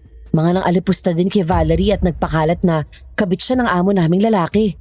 Kahit sino pang mag-connect the dots, iisiping ang best friend ko ang may kagagawa ng mga pagkawala. Saktong pumapaldo siya sa pagdating ni Fidel sa buhay niya o masahol pa, mapagbintangan siyang aswang. Parang hindi pa kota sa komplikasyon ng sitwasyon, dumagdag pa ang nanay ni Fidel na feeling biological lola ni Edsel. Kinagabihan ay dinatna namin siyang nasa ospital at nakikisawsaw na sa mga doktor. Sige, Doc. Gawin niyong lahat ng test na kailangan. Hindi na issue ang pera. Kung magagawa ngayong gabi o kaya ay bukas ng umaga, ay gawin niyo. Para naman bandang tanghali ay maiuwi na namin ang apo ko. Teka lang naman, makasabat na nga po sa inyo. Pero ako ang nakapirmang guardian ni Edsel. Ako ang nanay niya. Ano mang gagawin niyo sa katawan ng anak ko, dapat ako ang kinakausap niyo. Ano namang masama? Lola naman ako. Salamat po sa pagtratong apo sa anak ko, Tita Soledad. Pero officially, ako pa din ang guardian niya. Maaaring iniisip niyo lang ang makabubuti para kay Edsel, pero hindi ko maaaring hayaan kayong makialam sa pagdidesisyon para sa anak ko. Ano namang ipinagkaiba? Ako naman ang magbabayad ng bills niya. Pero hindi po ibig sabihin nun, nabili na rin ninyo ang karapatan sa anak ko. Pasensya na po pero sa susunod, pakihintay po ng desisyon ko. Binigyan niyo si Edsel ng solidong pagkain? Nagtanong ba kayo sa doktor? Natural hindi. Mas alam nung tao ang katawan niya. Nagugutom na siya. Sakto namang may dala akong pagkain. Di pinakain ko na. Soft diet pa po si Edsel. Sana nagtanong muna kayo sa doktor dahil suspicion nila ay may sugat ang bituka niya. Edsel, anak, ano yung kinakain mo? Masarap. Ang limlamnam. Sariwa. Lumapit si Valerie kay Edsel na pare-pareho naming napansin na hilaw-hilaw pa ang kinakain niya. Sinubukang sabihin ni Valerie yon sa anak pero parang hindi siya naririnig nun. Tuloy ang kain. Tabi sa kaluluwa, hayop na hagong sa kinakain. Nang subuking agawin ni Valerie ang kinakain plato ni Edsel, nabigla kaming lahat sa ginawa niya. Kinablot niya ang kamay ni Valerie at kinagat siya sa braso. Nang umagos ang dugo ni Valerie sa bibig ni Edsel, saka lang siya parang natauhan. Mama, anong ginawa ko? Kinagat kita? Inaagaw kasi niya ang pagkain mo, apo. Hindi niyo ako apo. Ano bang ginagawa niyo sa akin ha? Ano na naman yung pagkain pinipilit yung pakainin sa akin? Sabi ko sa inyo, ayoko nang kumain ng pinapakain niyo sa akin eh. Pero pinipilit niyo pa rin ako. Nakabuti naman sa'yo. Kita mo? Malakas ka na at wala na ang masakit na nararamdaman mo. Umalis na kayo. Ayoko sa inyo. Alam ko may ginagawa kayo sa akin. Apo, sandali. Mama, tayo nang umuwi. Iwan muna natin sila. Babalik ako bukas. Wag na. Layuan na ninyong anak ko. Habang nakikisuyo pa ako. Wag ninyong hayaang dumating sa puntong kaladkarin ko kayo palayo. Inalalayan ni Fidel paalis ang mama niya. Kami naman ni Valerie ay naging abala sa pagpapakalma kay Edsel na noon ay hysterical na dahil hindi niya matanggap na nasaktan niya ang mama niya. Dumating ang mga doktor at tinurukan siya ng pampakalma. Dahilan para makatulog siya magdamag. Nang magising siya ng umaga ay panay ang sorry niya. Awang-awa ako sa inaanak ko. Pero hanga ako sa kaibigan ko. Dahil kahit kaunting galit hindi ko siya nakitaan. Kahit takot wala. Nung makita niyang panay na ang yugyog ng balikat ng anak niya, walang pag-aalinlangan niya yung niyakap na para bang hindi nilapa ang braso niya. Sorry talaga ma, hindi ko yun sinasadya. Okay lang nak, hindi naman malalim. Tsaka naturukan na ako. Wala ka nang dapat ipag-alala. Pero nasaktan kita. Matanong na nga kita inaanak, ano bang pumasok sa isip mo at kinagat mong bigla ang mama mo? Hindi ko alam ninang eh. Namalayan ko na lang na kinakagat ko si mama. Parang naging mabangis ako bigla nung kunin niya sa akin yung plato. Ang sarap siguro nung kinakain mo. Hindi ninang, ang totoo niyan. Hindi ko gustong kainin ang pagkain na yon pero nung parasang isubo ni Lola Soledad sa bibig ko yung pagkain, parang nawala ako sa sarili ko. Wala akong ibang gustong gawin kundi maubos ko yun. Lagi bang ganun ang nangyayari sa tuwing kakain ka ng pagkain na bigay nila? Kapag nandun ka sa kanila? Oo mama, kaya nga nagsabi ako sa iyo na ayoko nang magpunta doon. Natatakot ako eh, para ako nagiging ibang tao. Hayaan mo anak. Hindi na kita papayagang mahagip ng matandang babaeng yon.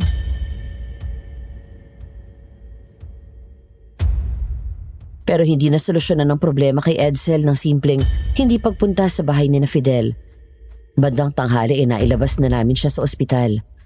Pagdating sa bahay ay saglit namin siyang naiwan dahil kailangan naming mamili ng mga rekado para sa ulam trays na in-order kay Valerie. Palibhasa ay magkasama kami medyo nalibang at natagalan kami sa pamimili. Lubog na ang araw nung makauwi kami at hindi namin inaasahan ang sumalubong sa aming eksena. Valerie, saan ko dadalhin tong ibang pinamili natin? Ere-ref ba muna natin o diretso tagtad ka na? Ipatong mo na lang dito sa mesa ang mga pinamili natin. Hanapin ko lang si Edsel. Nakakatakang hindi tayo sinalubong. Nakarating na tayo rito sa kusina at lahat. Walang kahit anong galawang anak ko. Sige, ako nang bahala sa mga pinamili natin. Ano nangyayari sa akin? Edsel! Sinundan namin ang pinanggalingan ng hiyaw ni Edsel at natagpuan namin siya sa likod bahay. Nakasalampak sa lupa, duguan ang bibig niya at may 3 manok na wakwak ang mga leeg na nakaikot sa kanya. Maging ang mga kamay niya ay nababalot ng dugo. Ay, Diyos ko ba? Edsel, anong ginawa mo?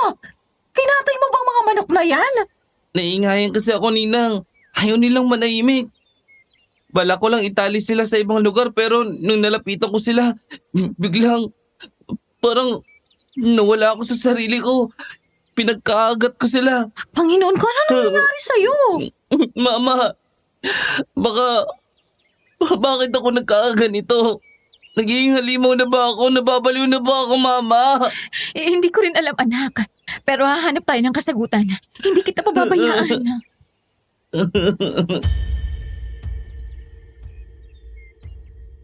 At ang kasagutan ni Valerie, ayun, pumunta kami sa pinakadulo ng baryo namin. Sa dulo ng sementeryo, tumawid kami ng maliit na batis at dinayo ang matandang nagngangalang Danoy.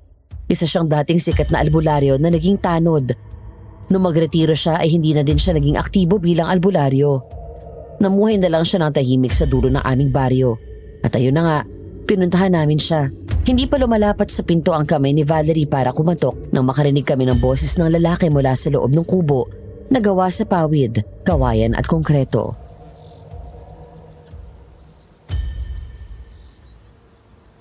Tuloy, bukas yan.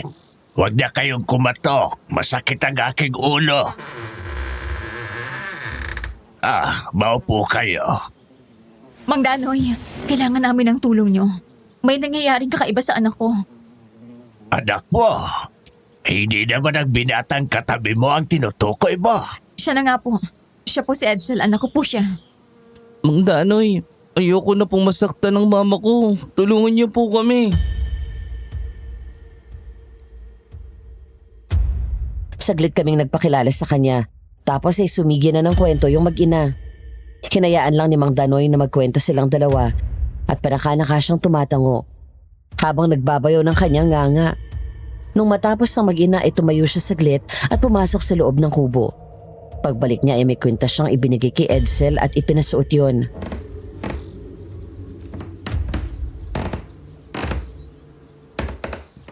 Huwag mong kalilimutang isuot yan. At iwasan mo na munang kumain ng mga pagkaing may saugay ng sibuyas, bawang, luya at asin. Mainam na kumain ka na lang ng pinakuluan, pinausukan o kaya ay idihaw na walang paalat. Grabe naman, wala nang lasang kakainin ng inaanak ko. Hey, kapag pinakain niyo siya ng taliwa sa sinabi ko, babalentong baliktad ulit yan. Sige kayo. Sabi ko nga hindi na ako kukontra. Maraming salamat po, Mang Danoy. Heto pang munting halaga. Ay, hindi ako tumatanggap ng bayad, Eden. Pakandila lang ay sapat na. Iwanan mo na lang dyan sa basket sa may pintuan ng aking kubo. Di yun, nagsialisa na kami. Unang lumabas si Edsel, kasunod ako. Sadyang curious tong lola mo. Lumingon ako at nakitang hinawakan ni Mang Danoy si Valerie sa siko. May binulong na kung ano. Nang makauwi kami, tinanong ko si Valerie. At ito ang sinabi niya sa akin habang nasa kusina kami. At magkatulong na nagagayat ng mga sahog para sa ulam tray na order sa kanya. Obserbahan ko raw si Edsel ngayong magdamag. Binigyan din niya ako nitong langis na nasa bote. Lana raw ang tawag dito. Kukulo daw ito kapag may dumating na aswang. Bongga, may palang isang lolo mo. At binigyan din niya ako ng itim na asin na may kasamang diniktik na tinuyong bawang at pinalbos na sili. Isaboy ko raw ito sa darating na panganib. Nakakatakot naman yan. Parang may susugod sa atin na kung ano. Ano yun? Nakakangilo. Parang may malaking kuko na gumuguhit sa bubungan. Hindi kaya pusa yun? Valerie, kung lahat ng pusa kayang gawing disco lights ng ilaw ng bahay, hindi na ako magtataka kung bakit binabato ng mga tao ang pusa kapag nasa bubong. Isa pa kung pusa yan, bakit kumukulo ang lanang bigay ni Mang Danoy? Hindi lang patay sinding ilaw ang dinanas namin ng mga sandaling yun. Napuno din ang nakakasulasok na amoy bulok ng karne ang buong kabahayan. Tapos ipanay ang alulong ng mga aso ng kapitbahay namin. Nangilabot talaga ako. Parang bigla na lang ay nahigop kami sa loob ng set ng isang pelikulang katatakutan ng tema. Parang hindi pa ako kota sa pagkatakot. Itong mata kong malikot na patingin sa bintana ng kusina.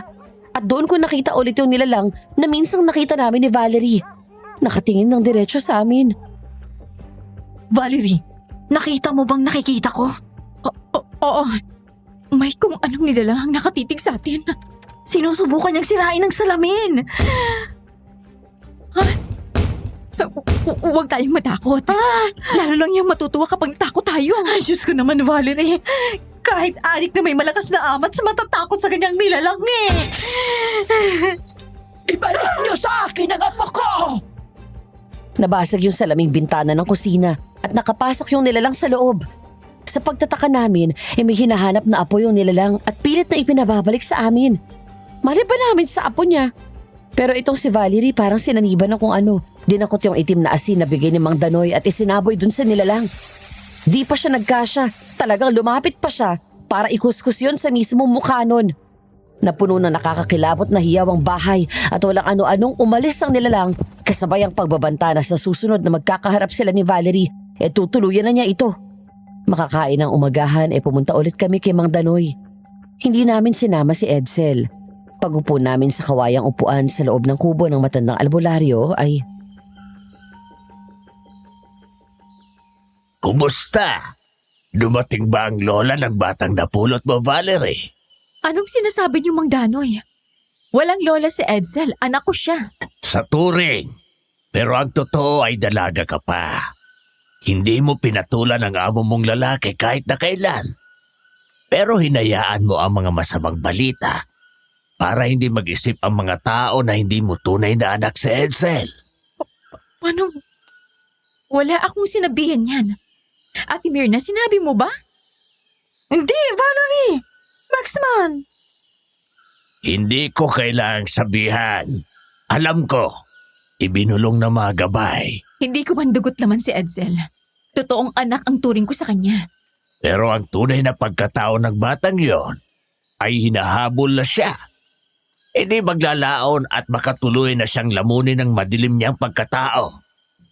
Anong ibig niyong sabihin? Ayon kay Mang Danoy, nung panahon ng Kastila ay kinatatakutan na ipinanghihinura ang mga babaylan dahil sa paniwala ng mga fraile na anak sila ng mga demonyong nakapaniig kay Lilith. Sa panahong yon, may mga babaylan sa Pilipinas ang sadyang inakusahan ng pagiging masamang babae at binitay. Kasama na doon ang kwentong katatakutan ng aming baryo. Ang babaylan na kinasihan ng mga engkanto, espiritu at mga elemento. May isa siyang anak na inibig ng Kastila. Pero dahil sa magkaiba ang antas ng pamumuhay, ay binansagang masamang babae ang kanyang anak at nakikiapid. Kahit pa ang totoo ay nagmamahalin ng dalawa at binata pa ang naturang Kastila. Inaresto ang mag-ina at sa pilitang ipinalaglag sa babaylan ang sanggol sa sinapupunan ng kanyang anak. Dahil kung di siya susunod, papatayin silang mag-ina at ang kanilang buong angkan. Dahil sa nangyari ay nasiraan ng bait ang anak ng babaylan at nilaslas ang sarili niyang leeg. Ang babaylan naman ay inakusahan ng pagiging kampo ng dyablo. Sa gabi ng pagbigti sa kanya, sumumpa ang babaylan. Hindi siya titigil sa pagiging salot sa mundong tumalikod sa kanya at sa kanyang anak at apo. Matapos noon ay... Kinitlan siya ng buhay at pinaghiwa-hiwalay ang kanyang katawan. Sa takot ng mga fraile, Napaka nga siya mabuhay ay ikinalat sa iba't ibang isla ng Pilipinas ang bawat piraso niya. Tama ang alam mo, Mirna. Pero hindi pa rin nila siya napigil. Nakabalik siya bilang isang sangkatawanan. Sumasanib sa iba't ibang katawan. Kumukuha ng kanyang tapat na tagapaglingkod. At naghahatid ng biyaya sa nag-alaga ng kanyang apo. Ibig niyong sabihin? Hindi. Oo, Valerie. Ikinalulungkot ko na si Edsel ay ang apo ng babaylan sa panahong ito. Para sa siklong ito. At nag-uumpisa na ang pagkuha niya sa kanya. Unti-unti na niya siyang binabago. Para saan? Bakit? Para ipakain ng sino mang tumayong nanay sa bata. Pagkatapos ay mag-iisa sila at muling iikot ang siklo. Kakain ng babayla ng mga balakid sa buhay nung tumatayong nanay. At yung apo naman ang kakain sa nanay niya. Ang sama, di ba? Sinasabi niyo bang ang mga nawawalang babae sa baryo natin at sa karatig baryo natin ay Naging alay na sa sangkatawan. Hindi maglalaon at makikita na ang bangkay na magayon. Para mga tinoyong patola. At sa oras na makita na ang mga yon, ikaw na ang susunod, Valerie. Hindi ka na makikilala ni Edsel. Hindi magagawa sa akin yun ng anak ko. Magagawa niya. Matagal na nilang ginagawang maglola yon. Sa bawat pagpalo ng panibagong siklo. Kaya habang maaga pa, ay wakasan mo na ang pinalaki mo. Bago ka pa niya wakasan. Ang isang inamang Danoy, sarili man niyang puso ay dudukutin niya mula sa kanyang dibdib kung yun ang kailangan ng anak niya. At ina ko, hindi ko man ipinanganak si Edsel. Ako ang mama niya. Handa akong gawin yon.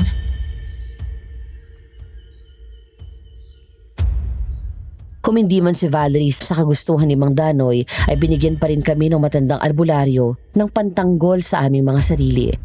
Isang makalumang punyal na gawa sa tanso. Ayon sa kanya, ay pinaliguan yun ng dugo ng Panginoong Hesukristo at nagpasalin-salin na sa kanilang lahi. Nagdaan pa ang ilang araw. Bumuti ang lagay ni Edsel. Nakatulong yung medalyon na bigay ni Mang Danoy. Ang hindi maglalaon ng matandang albularyo ay nagmistulang isang orakulo. Dahil kinabukasan, nagkagulo ang mga tao. 3 katawan ang nakita sa may kakahuyang nasa kabilang dulo ng aming baryo.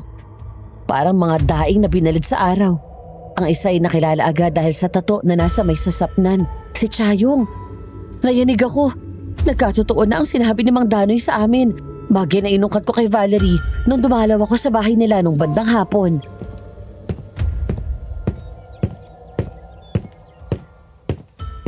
tumuloy na ako, sabi ng anak mo nandito ka daw. Oo.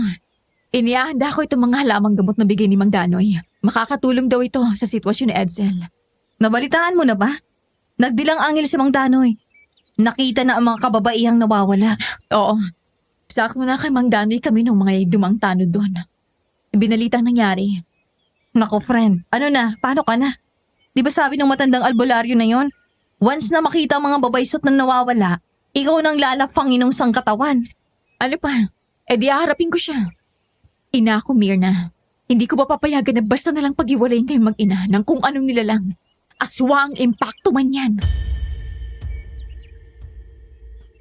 Pagpasok ng buwan ng Mayo, naging madalas sina Valerie at Edsel kina Mang Danoy. Ako naman tuloy lang ang buhay pero nung araw na yon, habang namimili ako ay napansin ko ang kotse ni na Fidel sa palengke. Umaga nun. Wala yung mag-ina dahil nagsimba at nag-celebrate ng Mother's Day. Pagliko ko sa may wet market, nakita ko yung mag-amo na magkausap sa may dulo ng pasilyo. Babatiin ko sana nung maulinigan ko na parang nagtatalo sila.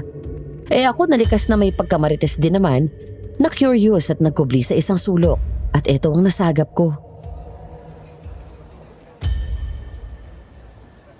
Ano bang nangyayari sa'yo, Fidel? Nalimutan mo na ba kung sinong bumuhay sa'yo? Ang nagbigay ng magandang buhay na tinatamasa mo ngayon, ha? Hindi ko nakakalimutan ang lintik na utang na loob na yan. Pero hindi ko na ito kaya. Ayoko na. Anong ayaw mo na? Wala kang karapatang umayaw. Ito na ang nakatakda. Tungkulin mo to. Gusto mo bang wakasan niya ang buhay mo? At anong inaayaw mo dyan, ha? Nakakapambabae ka na at madami kang pera. Aanin ko ang pera kung tumutulong akong gumawa ng masama. Fidel, makinig ka sa akin. Bihira ang ganitong oportunidad. Hindi mo mapupulot sa danang bilyones na binibigay sa atin ni Soledad. Simple lang naman ang gawain na.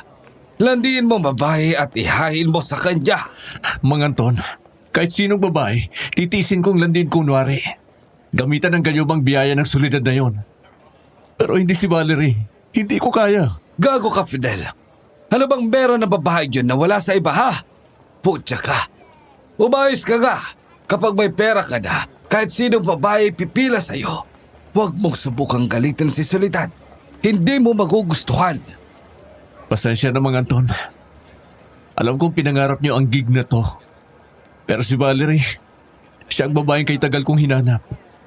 Ang batang babae na nakasama ko sa bus, kung saan pareho kaming inabandona ng mga magulang namin. Medel, yun ang pangalan ng batang lalaki na sinabi sa akin ni Valerie na nagpatahan sa kanya at naghatid sa kanya sa tanggapan ng baryo namin. Yun pala, Fidel. Pero hindi ako natutuwa. Ang malaman kong parte lang ng isang plano ang kaibigan ko, hindi ko ikinasiya. Kaya naman isinumbong ko siya kay Valerie. At para kaming tungaw na tinitiktikan si Fidel maghapon. Kasi hodang manegnig kami sa init ng araw. Hanggang sa bandang 5:00 ay nagkaroon kami ng oportunidad. Na-corner namin ang loko. At sa pagkabigla ko, bigla siyang kinuwelyohan ni Valerie at isinalya sa yerong dingding sa isang sulok ng park. Valerie, Huwag mo akong ma-Valerie dyan. Banas na banas ako sa'yo. bakit? Anong ginawa ko? Ayop ka, Fidel. Nagtiwala kami sa'yo. Lalo na si Adsel. Tinitingala ka niya. Botong-boto siya sa'yo tapos may masama kang balak sa aming mag-ina. Anong balak? Hoy! Itago mo nga yung patalim na yan. Baka itulak ka ng demonyo. Nadademonyo talaga akong kapuling ka. Sagutin mo ako ng maayos Kung hindi gagawin kong isaw yan si Little Fidel mo. Tinawag niyang Little Fidel yun, pero ang totoo, ay Diyos ko, day! Hindi kayang itago ng maong pants niya na loose fit ang yamang meron siya. Pero ayun na nga, namutla ang loko nung unti-unting bumaba ang patalim. Tapos yung mukha ni Valerie ang dilim. Papasa siyang killer sa isang horror film. Huminga ng malalim si Fidel, saka walang kibo na niluwagan ang belt niya at walang pangingiming binuksan ang botones ng pantalo niya kasunod ang zipper. Saka yun ibinaba hanggang sa tuhod. Siyempre na-iskandalo ang best friend kung wala pang kahit anong karanasan sa lalaki.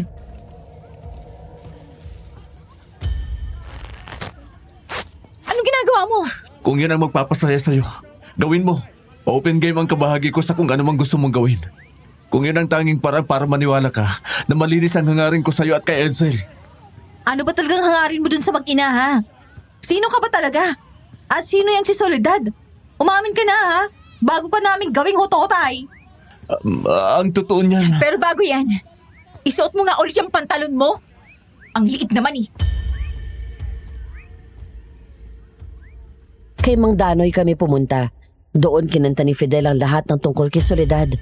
Nakumpirma namin na ang pakalat-kalat na sangkatawan sa baryo namin walang iba kundi ang bruhang may edad na babae. Madilim na nang matapos magkwento si Fidel.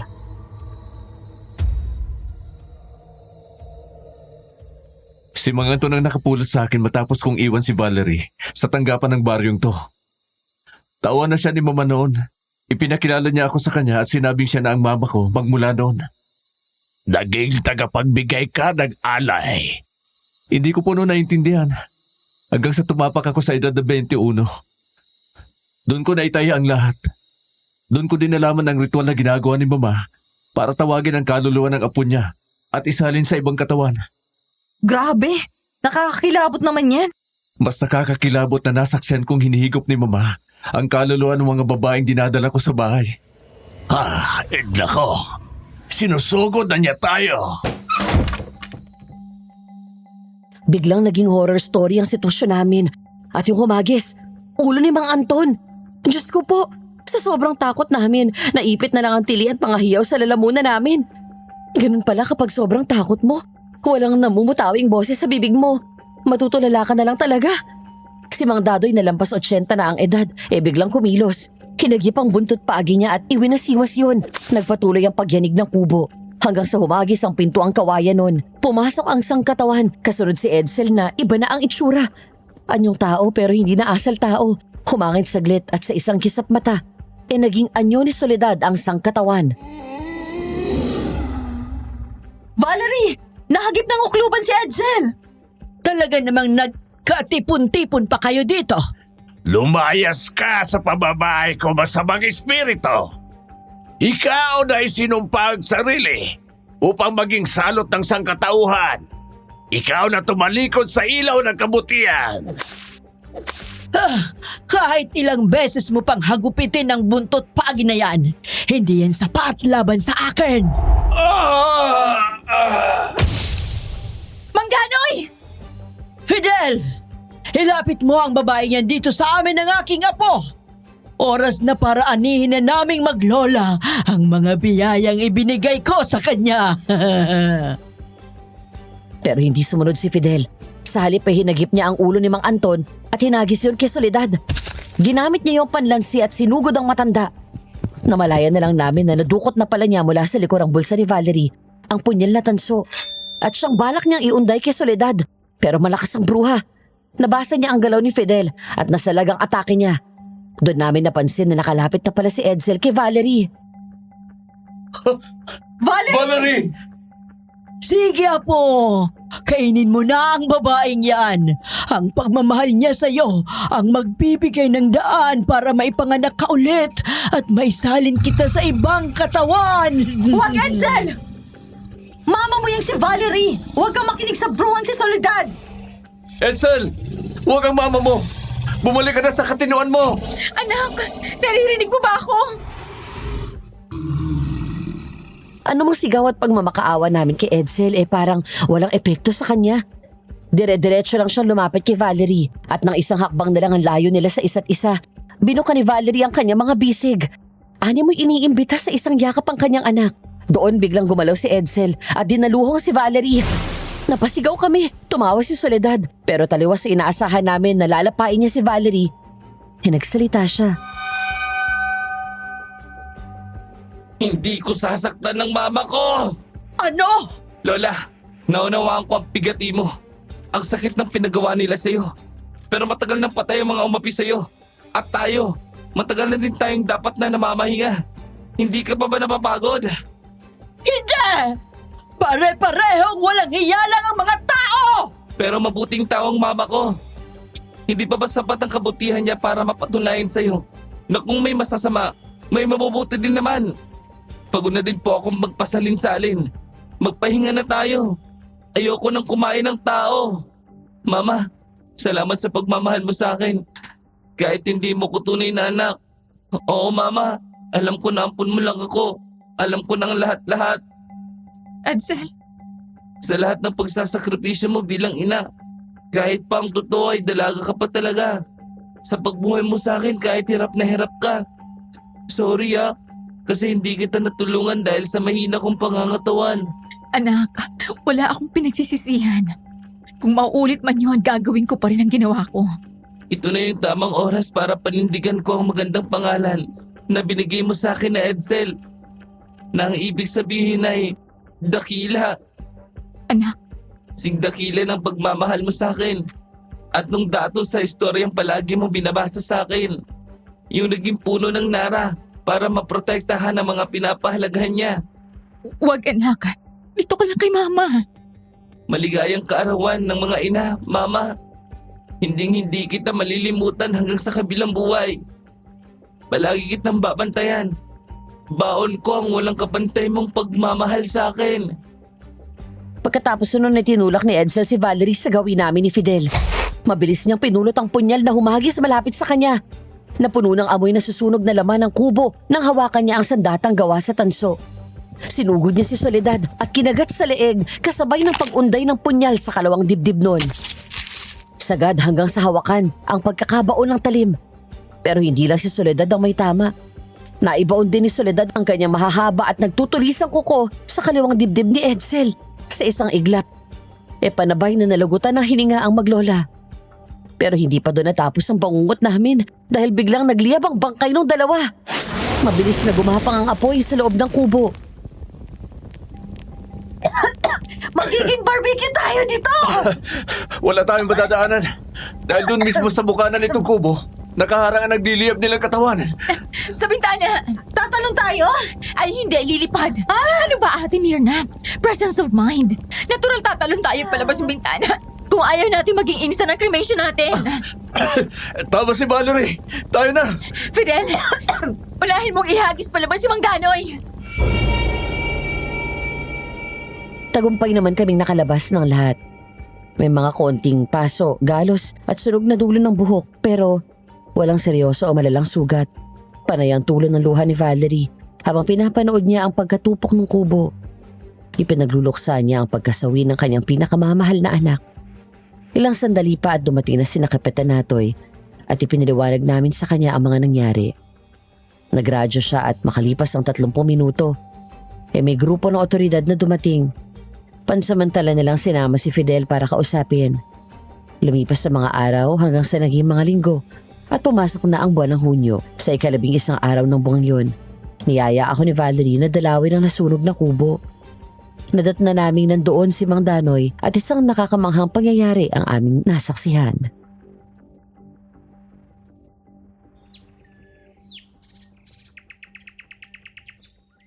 Ay, magandang umaga sa inyo. Valerie, Mirna. Mang Danoy, nandito kayo? Ang laking puno ng nara nito Paano nung naitanim to? Parehong-pareho kayo ng reaksyon ng lalaking yon. Sino po? Ako, Fidel? nakabalik na ako, Valerie. At para eksena sa isang Asian drama, kumangin.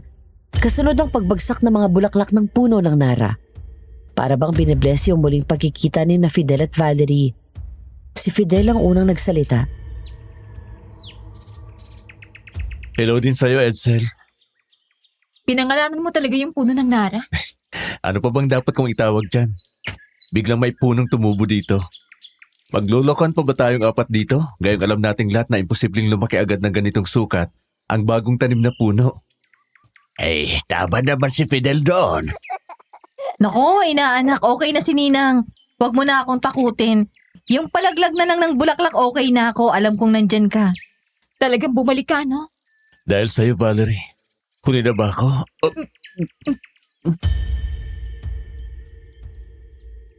Ano mang sabihin ni Fidel ay hindi na natuloy dahil sinugod na siya ng halik ni Valerie. Isang halik na wala sa ayos. Parang pilit na lang na pinaglapat ang mga labi pero sapat para mamula ang tenga ni Fidel. Pagapang sa mukha at leeg. Nang maghiwalay ang mga labi nila, napapalatak kami ni Manong Danoy. Oh, hoy, hoy. Kaswerte naman ni Rick si Fidel. Abay, babae na ang naunang humalik ay. Tumama ang mga ngipin ninyo. Diyos ko, Valerie, bubunganin mo pa yata si Fidel. Oh, yan. Maliwanag na siguro yung sagot yan. Maliwanag pa sa sikat ng araw. Yun nga lang, Yun nga lang. bitin eh. Gamit ang kanang kamay ay hinagip ni Fidel ang kaliwang kamay ni Valerie at inilapat ang palad noon sa kaliwa niyang dibdib. Habang ang kaliwang kamay naman niya marahang humaplos sa kanang pisngi ni Valerie. Sabay sabi ng, ganito kasi ang hahalik. Kumiling ng konti ang ulo niya at naglapat ang kanilang mga labi. Mapapa Diyos mio, marimar ka na lang. Sa eksenang nasaksihan namin ni Mang Danoy. Nang maghiwalay ang mga labi nila, ang unang sinabi ni Fidel ay, Saksi si Edsel sa first kiss natin. Sa tingin ko naman ay binigay na niya ang blessing niya sa akin. Oo na. Naniniguro ka pa dyan eh. Kung ayaw niyang ginawa mo, siguradong binagsakan ka na niya ng sanga ng nara. Baka naman pwedeng salohin nyo na lang yung lambingan nyo. Ay, kinakagkat na kami ng langgam dito, oh. Oh, ang sabihin mo, Mirna, naiingit ka laang. Oo, inggiterang dakma talaga ako, no? Makalipas ang 6 na buwan ay nagpakasal sina Valerie at Fidel. Nagkaroon sila ng kambal na anak, isang lalaki at isang babae. Siyempre ako ang principal sponsor ng mga bata. Ang bahay na naging pag-aari ni Soledad ay ipinarenovate nila. Para lang salubungin kami ng panibagong kilabot. Sa basement ng magarang bahay Natagpuan ang katawan ni na ma'am at sir. Pati na ng 3 kasambahay na minsan naming nakasama sa pamamasukan sa bahay na yon. Para din silang namamify. Hindi na yun nakaabot pa sa mga media at malalaking dyaryo dahil sa cover-up na ginawa ng mga kakilala ni Kapitan Natoy. Nalaman din namin na sa mismong gitna ng ari-ariang naiwan ay nakalibing ang isang bungo. At nung ipa-examine, nalamang panahon pa ng Kastila ang edad nun. At hanggang ngayon, balita ko, pinaghahanap pa ang ibang bahagi ng katawan ng naturang bungo. Natapos ang entry ni Ninang Mirna sa taong 2011 sa mismong kapanganakan namin ng kakambal kong si Cholo. Oo, mga anak kami ni Fidel at Valerie. At ang istoryang ito ay alay ko sa kuya namin si Edsel. Dinadalaw pa din namin ang Nara sa baryo kung saan minsang nanirahan si Mama at Ninang Mirna. Pero may Nara din kami sa aming bahay sa Fami Laguna. Sa mga kabataang kagaya namin, sana matutunan niyo magmahal ng mga magulang ninyo habang nandyan pa sila. Yung pagmamahal na dama 24/7. Hindi kung kailan lang may okasyon. Kasi yung pagiging isang magulang, hindi natin yun mapapantayan hanggat hindi tayo mismo yung nakararanas na maging magulang. Di naman natin kailangang mamatay tulad ni Kuya Edsel namin. Tanging ganti na maibibigay natin sa lahat ng sakripisyo nila para sa atin ay pagmamahal at respeto. Hanggang dito na lang po, Madam Venus. Maraming salamat po sa inyong pagbabasa ng aking sulat. Lubos na gumagalang, Chona. Sana lahat ng anak matutunan ng pagmamahal na meron si Edsel para kay Valerie. At sana lahat ng mga magiging magulang na maging katulad ni Valerie sa pagiging responsable. Sadyang dakila nga naman ang maging isang magulang.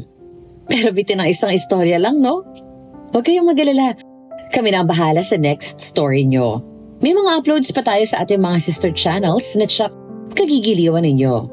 Visit and subscribe na sa Kwentong Takip Silim, Sitio Pangil, Sitio Bangungot, Aswang Confessions, Aswang Radio at Miss Amy Aswang Love Stories. O paano? Kita-kita na lang tayo sa susunod pang pahina ng katatakutan at aral ng buhay dito sa Aswang Diaries.